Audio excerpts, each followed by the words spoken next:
दोस्तों नमस्कार। आज आप सभी के बीच में बहुत ही गंभीर विषय पर अपने विचार देने जा रहा हूँ। वो विषय है युवाओं से जुड़ा, इस देश और प्रदेश की तकदीर को बदलने वाली युवा शक्ति से जुड़ा। दोस्तों, ये जो विचार है उन लोगों से जुड़ा हुआ है जो इस समाज में रहते हैं, इस देश में रहते हैं, इस प्रदेश में रहते हैं, एक गांव में रहते हैं। क्योंकि जो बिंदु है पॉलिटिक्स, जिसे हम राजनीति कहते हैं, वो एक युवा को क्यों ज़रूरी है। क्योंकि समाज में रहना है तो कहा भी गया है पॉलिटिक्स इज अ मास्टर की। राजनीति जो है वो एक मास्टर चाबी है जहाँ से सभी क्षेत्र के दरवाजे खुलते हैं। और आज इस देश और प्रदेश के युवाओं को जिस तरीके से राजनीति में बैठे लोग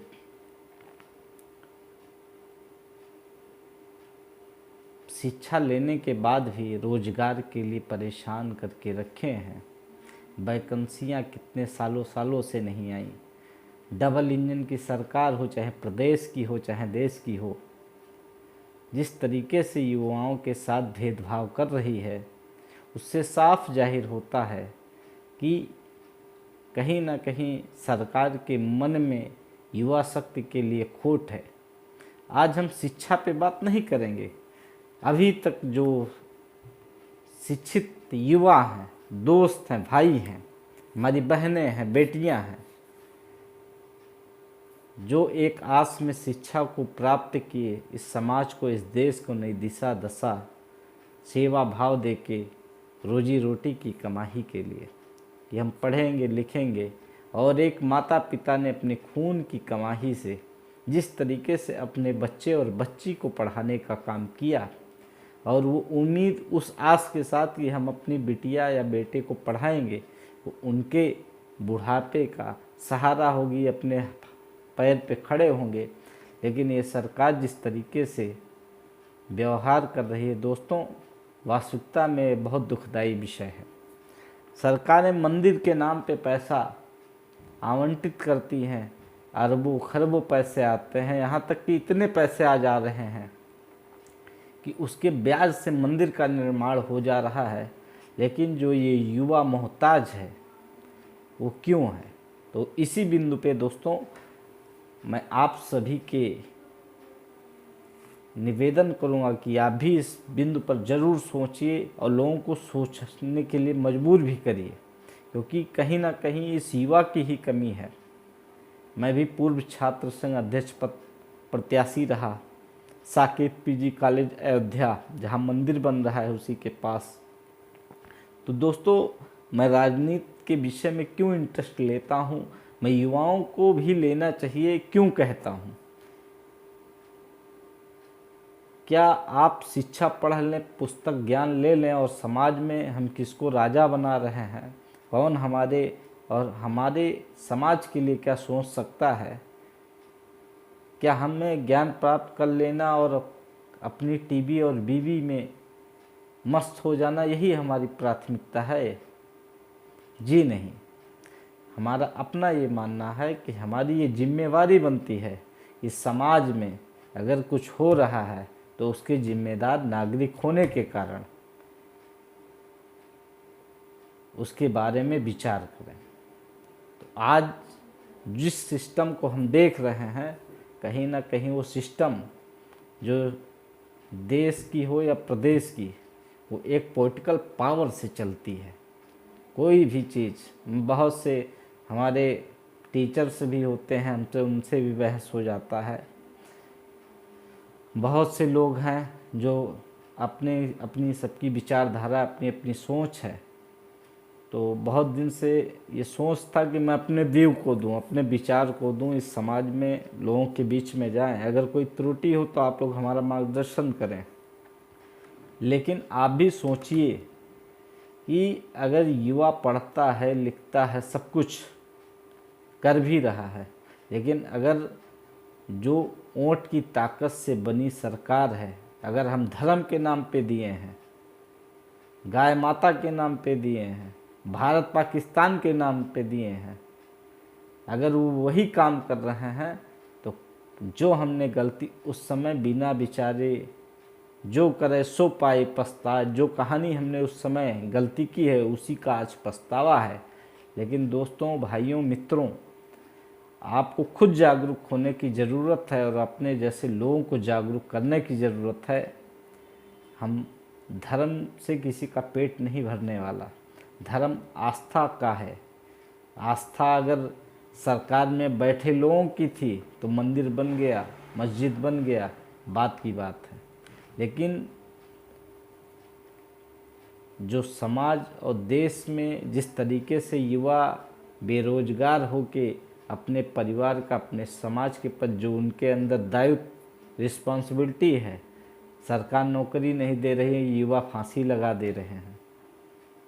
किसी के माता पिता कर्जा लेके उनको पढ़ाए, वैकेंसी नहीं आई, वो कैसे देंगे? इस बिंदु पर हम सभी को सोचने की ज़रूरत है। हमारा जो पॉइंट है, जो केंद्र है, वो कहाँ से हम ऐसा मिस्टेक कर दे रहे हैं जिसका खामियाजा आज हमको झेलना पड़ रहा है। क्योंकि दिमाग को पुस्तकी ज्ञान से नहीं चलने वाला, आपके दिमाग के चक्षु को आपको खोलने की ज़रूरत है। क्योंकि जब तक आपका दिमाग खुलेगा नहीं, तब तक दोस्तों हम सही डिसीजन ले भी नहीं सकते और ना आने वाली पीढ़ी को लेने के लिए बता सकते हैं। वोट से राजा बनता है, राजा हम और हमारी आने वाली पीढ़ी का भाग्य विधाता होता है।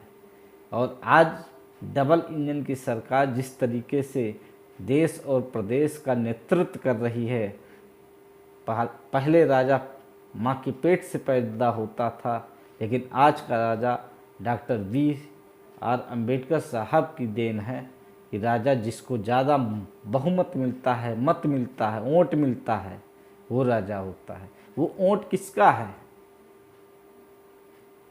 हम आप जैसे बहुसंख्यक भाइयों का है, बेरोजगार भाइयों का है, बेरोजगार युवाओं का है, जो ये मांग करती है कि हम भी अपने पैरों पर खड़े हों, हम भी कुछ करें समाज के लिए, आज मोहताज है। तो दोस्तों, आप भी सोचिए, बिना वोट के हम कुछ नहीं कर सकते। वोट तो देते हैं, लेकिन हम अपने जैसे व्यक्ति को राजनीति में अगर नहीं लाएंगे, जो हमारे आपके दर्द को समझे, तो वही होगा जो हम नहीं चाहते हैं। क्योंकि राजनीति में ऐसे लोगों को बैठा भी देना जिनका परिवार से जुड़ाव ना हो, समाज से जुड़ाव ना हो, अध्यात्म से जुड़ा हो, तो उनका तो अध्यात्म का काम है, वो अध्यात्म करें। क्योंकि समाज के बारे में, परिवार के बारे में, माँ बहन बेटियों के इज्जत के बारे में, उनकी ज़रूरत के बारे में वही सोच सकता है जिसके घर में माँ बहन बेटियाँ हों। और रोजगार के बारे में वही सोच सकता है कि कमा के कैसे परिवार को चलाना है, कैसे हमें अपने समाज, अपने देश के, अपने प्रदेश के मान सम्मान में भूमिका देना है, सहयोग देना है। तो दोस्तों, आपको भी जागने की ज़रूरत है। आगामी चुनाव है। जो देश ईवीएम को बनाया है वो आज ईवीएम से वोट नहीं कराता, लेकिन भारत एक महान ऐसा देश है कि यहाँ पे ईवीएम से वोट भी पड़ता है और ईवीएम बदल भी दिया जाता है। और आज देखिए, देश की राजधानी में क्या नज़ारा है, लोग ईवीएम के खिलाफ में चल रहे हैं। अगर आज हम नहीं चेते, आज हम नहीं जागे, तो हम और हमारी आने वाली पीढ़ी गुलाम होगी। तो दोस्तों, ये थोड़ा सा आज मैं आप लोगों को जागरूक करने के लिए, एक माइंड को सेटअप करने के लिए, एक दिशा देने के उद्देश्य से इस वीडियो को बनाया हूँ कि आप लोग भी सोचिए, जो जिसका खामियाजा हमें आज झेलना पड़ रहा है, उसकी गलती कहीं दूर हम किए हैं।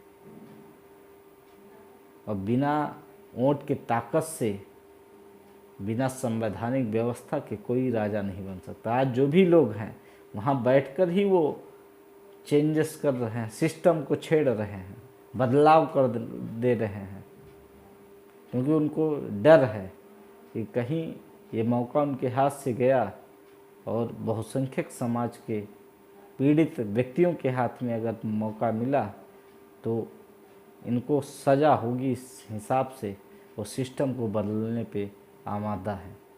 तो दोस्तों, निवेदन है या अभी विचार कीजिए, क्योंकि हम और हमारे आने वाली पीढ़ियों के लिए ये हम सब की जिम्मेदारी है कि हम अपने दिल दिमाग के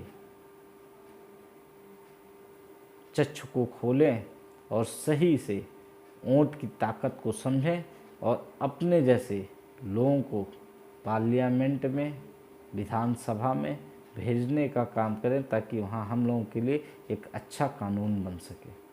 बहुत बहुत धन्यवाद। आप लोग हमारा मार्गदर्शन करें और अगर त्रुटि हो तो प्लीज़ बताएं। बहुत